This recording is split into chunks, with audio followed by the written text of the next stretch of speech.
Now we got Vertigo. We're doing some of the smaller stuff, obviously, first.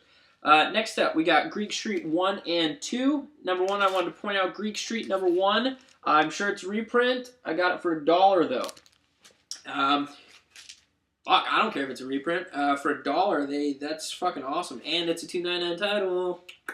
Vertigo, awesome stuff, cheap.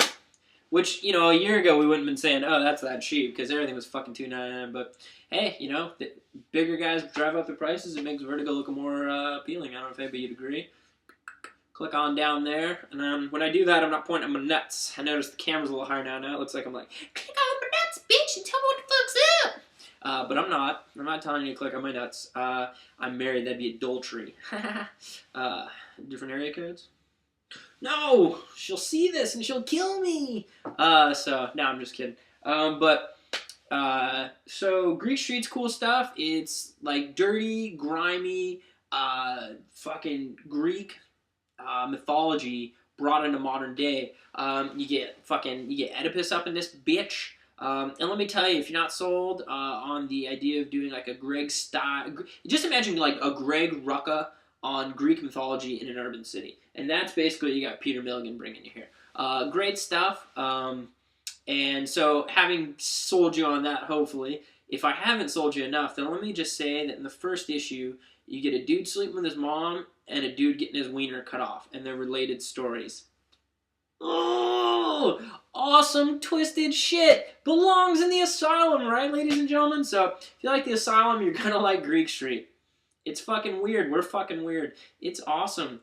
I guess the parallel ends at awesome. So we're something. We're not fucking awesome. Next up from Vertigo is Vertikillin.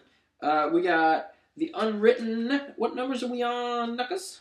2 and 3.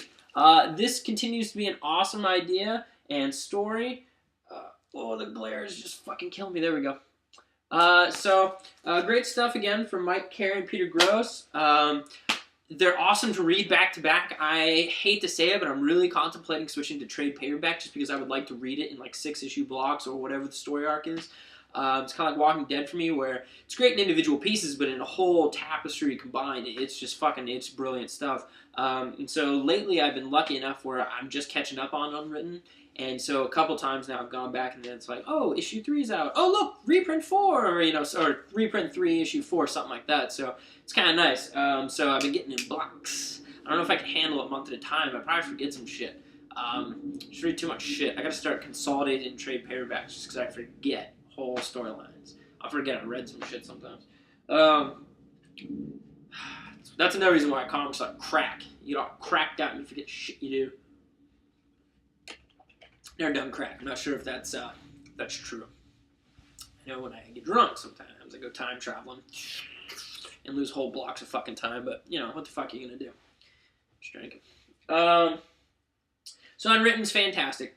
Alright, let's move into the DC sector. We'll cover some back titles. First up, we got Red Robin number 3. I just want to say the issue was nothing spectacular to me, but I really did enjoy this magnificent cover. You've got Tim up there with Cassie, Wonder Girl, checking out Bruce's grave. And right below him, you got the Red Robin suit, and then a Batman skull mask thing going. You got the ears on either side, the eyes, the nose. Just a beautiful piece of art. It's just neat when comics, transcend the basic, like, ooh, kick-ass covers, which I do love. Don't get me wrong, I love them. And sometimes they just pop out to my eye a little bit more, but you gotta appreciate the art when people put thought into something like this. It's beautiful art. And that's Francis Manipal. Great stuff. We'll cover a little bit more of him later when we get into Adventure Comics. Other than that, didn't really care for the issue all that much. Alright, next up, we got Batgirl number 1. Cool stuff. I just want to point out, why are her breasts so huge?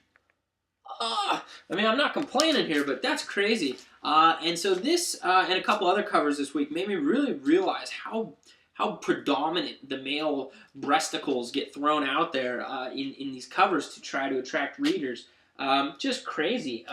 So I've decided to, just because this is like an anniversary episode of Return, we're going to add a category to this episode. I don't know if it'll continue. You can click the comments after this is all done and let me know if you want to keep it.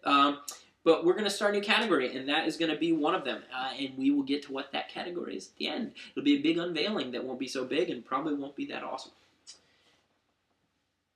Now you're riveted. Stay tuned. All right. Next up, we've got Justice League Cry for Justice #2. I don't know.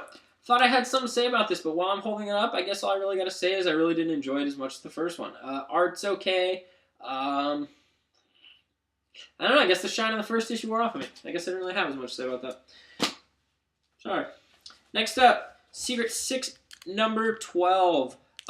Jesus Christ, I would say that you see what I'm talking about with the trend of female breasticles just being all up into shit.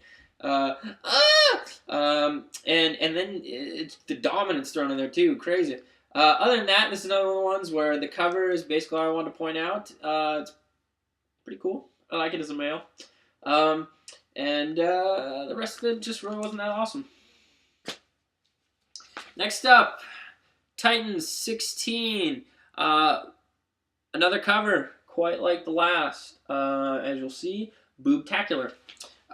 So that's Titans 16. It's basically an issue that fits in with the Asylum. It's Starfire talking to a therapist about the crazy life she has.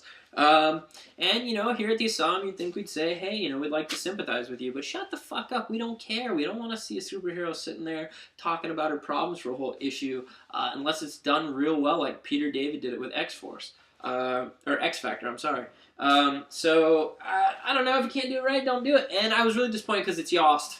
I'm a Yost lover, ladies and gentlemen. I love his shit. Not his doo-doo shit, but his work. So I was a little disappointed in that one, I must admit.